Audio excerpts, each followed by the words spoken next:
Hi friends, Calicut university second semester BSWയിലെ psychological processes എന്നുള്ള പേപ്പറാണ് നമ്മൾ ഡിസ്കസ് ചെയ്യുന്നത്. ഫോർത്ത് മൊഡ്യൂളായിട്ടുള്ള മെമ്മറിയിൽ വരുന്ന ഒരു തിയറിയാണ് Alan Baddeley's model of working memory. വളരെ ഇമ്പോർട്ടൻ്റ് ആയിട്ടുള്ള തിയറിയാണ്. തിയറി എന്താണെന്ന് നോക്കാം. അതായത് ഇദ്ദേഹം ഇവിടെ കണ്ടെത്തിയത് എങ്ങനെയാണ് മെമ്മറി വർക്ക് ചെയ്യുന്നത് എന്നാണ്. അതിനെ പറ്റിയിട്ടുള്ള ഒരു സ്റ്റഡിയാണ് നടത്തിയത്.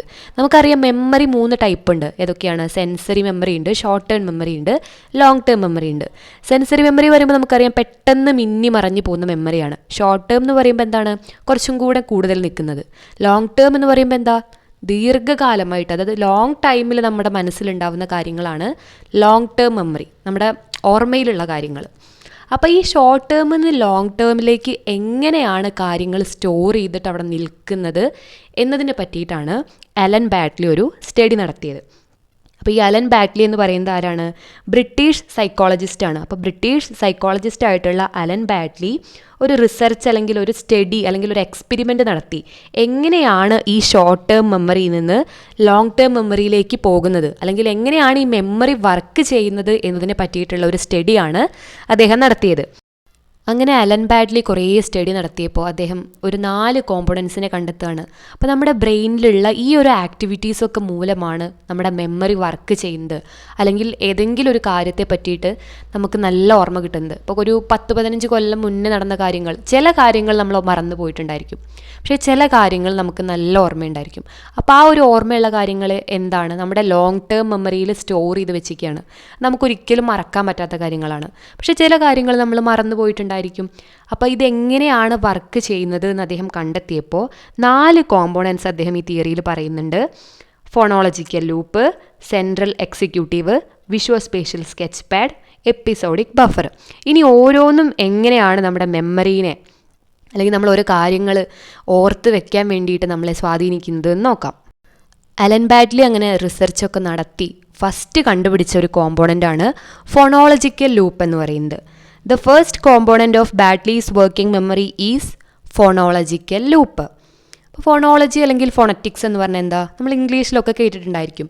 ഒരു ലാംഗ്വേജിൽ വേർഡ്സിനെയും സൗണ്ട്സിനെയൊക്കെ ഓർഗനൈസ് ചെയ്ത് വെക്കുന്നതിനെയാണ് ഫോണോളജി എന്ന് പറയുന്നത്.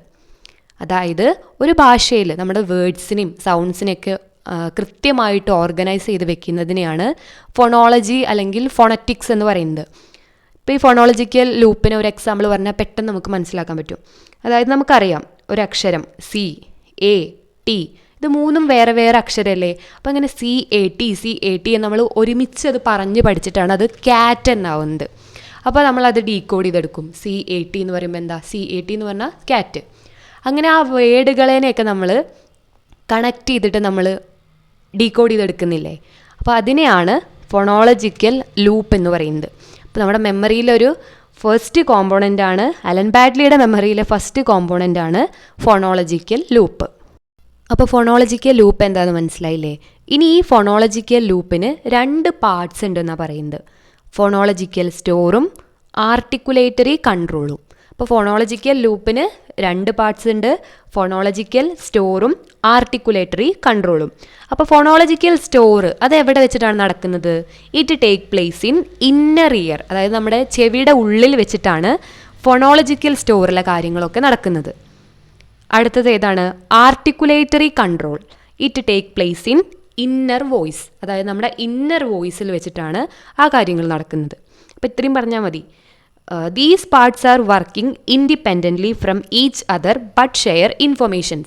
അപ്പോൾ നമുക്കറിയാം ഈ 2 പാർട്സും ഇൻഡിപെൻഡൻ്റ്ലി ആണ് വർക്ക് ചെയ്യുന്നത്. അപ്പോൾ മെമ്മറി എന്ന് പറയുമ്പോൾ നമുക്ക് അങ്ങോട്ട് ഡീകോഡ് ചെയ്തെടുക്കണമല്ലോ.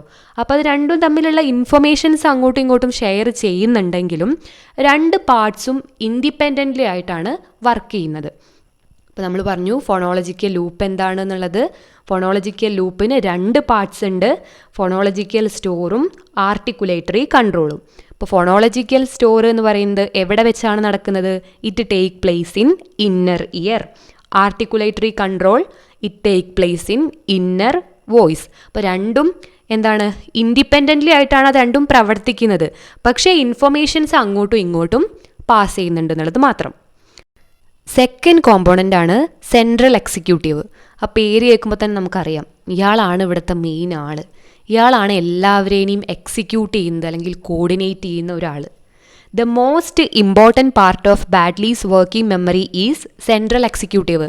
ഇയാളാണ് വളരെ ഇമ്പോർട്ടൻ്റ് ആയിട്ടുള്ള ഒരു പാർട്ട് എന്ന് പറയുന്നത്. ആരാണ്? Central executive. The element of the model coordinate all the other parts of the system. അപ്പോൾ ഈ സെൻട്രൽ എക്സിക്യൂട്ടീവ് ആണ് മറ്റുള്ള പാർട്സിനെയൊക്കെ എന്ത് ചെയ്യുന്നത്? കോർഡിനേറ്റ് ചെയ്യുന്നത്. ഇപ്പോൾ സെൻട്രൽ എക്സിക്യൂട്ടീവ് ആണ് ഇവിടുത്തെ മെയിൻ ആളെന്ന് ഓർത്ത് വെച്ചാൽ മതി. The central executive is also responsible for such things day dreaming, stopping certain memories. അപ്പോൾ നമ്മൾ ചില ആളുകൾ പകൽ സമയത്ത് എന്താ ഡേ ഡ്രീമിങ്, ദിവാസ്വപ്നം കാണുക അല്ലെങ്കിൽ പകൽ സ്വപ്നം കാണുക എന്ന് പറയുന്നുണ്ട്. അപ്പോൾ അങ്ങനത്തെ കാര്യങ്ങൾക്കൊക്കെ കാരണക്കാരനായിട്ടുള്ള ആളാണ് സെൻട്രൽ എക്സിക്യൂട്ടീവ്. അല്ലെങ്കിൽ ചില കാര്യങ്ങൾ നമ്മൾ മറന്നു പോവും, അല്ലെങ്കിൽ സ്റ്റോപ്പിംഗ് സർട്ടൈൻ മെമ്മറീസ്, ചില കാര്യങ്ങൾ നമ്മൾ സ്റ്റക്കായി പോവും. അപ്പോൾ അതിനൊക്കെ കാരണക്കാരൻ എന്ന് പറയുന്നത് സെൻട്രൽ എക്സിക്യൂട്ടീവാണ്. അപ്പോൾ സെക്കൻഡ് കമ്പോണൻ്റ് ആണ് സെൻട്രൽ എക്സിക്യൂട്ടീവ്. ഫസ്റ്റ് കമ്പോണൻ്റ് ഏതായിരുന്നു? Phonological loop. Second component central executive. Third component ആണ് വിഷ്വോസ്പേഷ്യൽ സ്കെച്ച് പാഡ്. അപ്പോൾ വിഷ്വോസ്പേഷ്യൽ സ്കെച്ച് പാഡ് ആ പേരിൽ തന്നെ ഉണ്ട്, വിഷ്വൽസ് അല്ലെങ്കിൽ ഇമേജസ്. അപ്പോൾ നമുക്ക് ഓരോ ഇമേജസിനെയും ഒബ്ജക്ട്സിനെയൊക്കെ സ്റ്റോർ ചെയ്യാൻ പറ്റുന്നത് വിഷ്വോസ്പേഷ്യൽ സ്കെച്ച് പാഡ് ഉള്ളത് കൊണ്ടാണ്. It store objects information into short term memory. അപ്പോൾ ഓരോ ചിത്രങ്ങളെ അല്ലെങ്കിൽ ഓരോ വസ്തുക്കളെ നമ്മളെ ഷോർട്ട് ടേം മെമ്മറിയിലേക്ക് സ്റ്റോർ ചെയ്ത് വെക്കുന്നത് വിഷ്വോസ്പേഷ്യൽ സ്കെച്ച് പാഡ് എന്ന് പറയുന്ന ഒരു ഭാഗമാണ്. ഫോർ എക്സാമ്പിൾ, ഇപ്പോൾ നമ്മൾ പറയുകയാണ് നമ്മുടെ വീട്, നമ്മുടെ വീട്ടിലെ ഹാള്, കിച്ചൺ, നമ്മുടെ റൂം, അങ്ങനെയൊക്കെ പറയുമ്പോൾ നമ്മുടെ മൈൻഡിലേക്ക് അത് വരുന്നുണ്ട്, ആ ഒരു ഇമേജസ്. അപ്പോൾ അത് വിഷ്വോസ്പേഷ്യൽ സ്കെച്ച് പാഡ് എന്നൊരു ഭാഗത്താണ് ഇങ്ങനത്തെ വിഷ്വൽ ആയിട്ടുള്ള അല്ലെങ്കിൽ ഒബ്ജക്ട്സിനെയൊക്കെ സ്റ്റോർ ചെയ്ത് വെക്കുന്നത്. Spatial information refers to the way people know their location in relation other object. ഇപ്പോൾ ഈ പറഞ്ഞ കാര്യം തന്നെയാണ്. അതായത് നമ്മുടെ ആ ഒരു ലൊക്കേഷൻസും കാര്യങ്ങളൊക്കെ നമുക്ക് കറക്റ്റായിട്ട് മനസ്സിലാക്കാൻ പറ്റുന്നുണ്ട്. അപ്പോൾ നമ്മുടെ മൈൻഡിലേക്ക് അത് വരും. ഇപ്പോൾ മെമ്മറി ലോസ് ആയിട്ടുള്ള അൽഷിമേഴ്സ് അങ്ങനത്തെ അസുഖങ്ങളൊക്കെ ബാധിച്ച ആളുകൾക്ക് ഈ കാര്യങ്ങളൊന്നും ഓർമ്മ നിൽക്കില്ല. അപ്പോൾ നോർമലായിട്ടുള്ള ഒരാൾക്ക് ഇപ്പോൾ നമ്മുടെ വീട്, നമ്മുടെ കിച്ചൺ, നമ്മുടെ റൂം എന്നൊക്കെ പറഞ്ഞു കഴിഞ്ഞാൽ നമുക്കതിങ്ങനെ ഓർമ്മ വരും. അപ്പോൾ അത് എന്തുകൊണ്ടാണ്? ഈ വിഷ്വോസ്പേഷ്യൽ സ്കെച്ച് പാഡ് ഉള്ളത് കൊണ്ടാണ് നമുക്ക് ഇമേജസ് ഒക്കെ ഇങ്ങനെ ഓർമ്മ കിട്ടുന്നത്.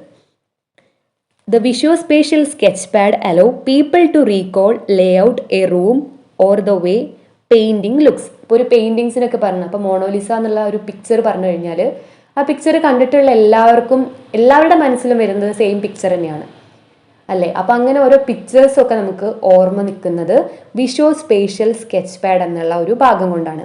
അപ്പോൾ നമ്മൾ 3 എലമെൻറ്റ്സ് പറഞ്ഞു, ജസ്റ്റ് ഒന്ന് ആലോചിച്ച് നോക്കി ഏതൊക്കെയായിരുന്നു?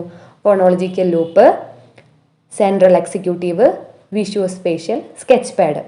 ഇനി ലാസ്റ്റ് കോമ്പോണൻ്റ് ഏതാ നോക്കാം. ഫോർത്ത് കോമ്പോണൻ്റ് ആണ് എപ്പിസോഡിക് ബഫർ. അപ്പോൾ ബാഡ്ലി നടത്തിയ ആ ഒരു സ്റ്റഡിയിൽ ആക്ച്വലി 3 കോമ്പോണൻസ് മാത്രമേ ഉണ്ടായിരുന്നുള്ളൂ. നമ്മൾ നേരത്തെ പറഞ്ഞ phonological loop, central executive, visuospatial sketch pad. അപ്പോൾ 4ാമത് ആഡ് ചെയ്ത് കൊടുത്തതാണ് ഈ എപ്പിസോഡിക് ബഫറിനെ. അപ്പോൾ അദ്ദേഹം സ്റ്റഡി നടത്തിയപ്പോൾ അദ്ദേഹത്തിന് ഷോർട്ട് ടേം മെമ്മറിയിൽ നിന്ന് എങ്ങനെയാണ് ലോങ് ടേമിലേക്ക് പോകുന്നത് ആ ലിങ്ക് അദ്ദേഹത്തിന് കറക്റ്റായിട്ട് കണ്ടെത്താനായില്ല.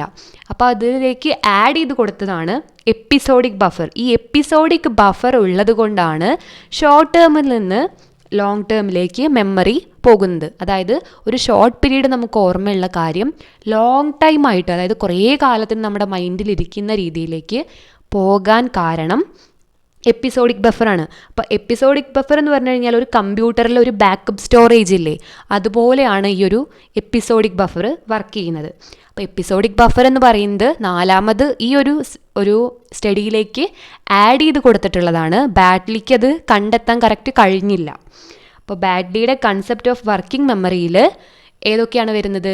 Phonological loop, central executive, visuospatial sketch pad, episodic buffer. ഇപ്പോൾ പറയുമ്പോൾ നമ്മൾ ഈ ഒരു കോമ്പോണൻറ്റും കൂടെ അതിൽ ഉൾപ്പെടുത്തണം. അപ്പോൾ ഈ പറഞ്ഞ 4 കാര്യങ്ങളാണ് ഈ ഒരു തിയറിയിൽ വരുന്നത്. അപ്പോൾ ചിലപ്പോൾ ഷോർട്ട് ടേം മെമ്മറീനെ തന്നെ വർക്കിംഗ് മെമ്മറി എന്നറിയപ്പെടുന്നുണ്ട്. അപ്പോൾ വർക്കിംഗ് മെമ്മറി എന്ന് ചോദിച്ചു കഴിഞ്ഞാൽ നിങ്ങൾ ഉറപ്പിക്കണം അത് ഷോർട്ട് ടേം ആണെന്നുള്ളത്. അപ്പോൾ sensory memory, short term memory, long term memory ഇതൊക്കെ കണക്റ്റഡ് ആണ്. അപ്പോൾ ഒരു ഷോർട്ട് ടേമിൽ നിന്ന് ലോങ് ടേമിലേക്ക് കുറേ കാലത്തേക്ക് നമ്മുടെ മനസ്സിലിരിക്കുന്ന രീതിയിൽ ആ ഇമേജ് പോകുന്നത്, ഇമേജ് മാത്രമല്ല, ഇമേജ് ആയിക്കോട്ടെ, എന്തെങ്കിലും ഒബ്ജക്റ്റ് ആയിക്കോട്ടെ, എന്തെങ്കിലും സംഭവങ്ങളായിക്കോട്ടെ, അതെങ്ങനെയാണ് പോകുന്നത് എന്നതിനെ പറ്റിയിട്ടുള്ള ഒരു സ്റ്റഡിയാണ് അലൻ ബാഡ്ലി നടത്തിയത്. അപ്പോൾ അതിൽ അദ്ദേഹം കണ്ടുപിടിച്ച 4 കോമ്പോണൻസ് ആണിത്. ഈ ഒരു തിയറി എന്ന് പറയുന്നത് റീസെൻ്റായിട്ട് നടന്ന എക്സാമിന് ചോദിച്ചിട്ടില്ല. അതുകൊണ്ട് ഇപ്രാവശ്യത്തെ എക്സാമിന് ചോദിക്കാനുള്ള നല്ല ചാൻസസ് കാണുന്നുണ്ട്. നന്നായിട്ട് പഠിക്കുക.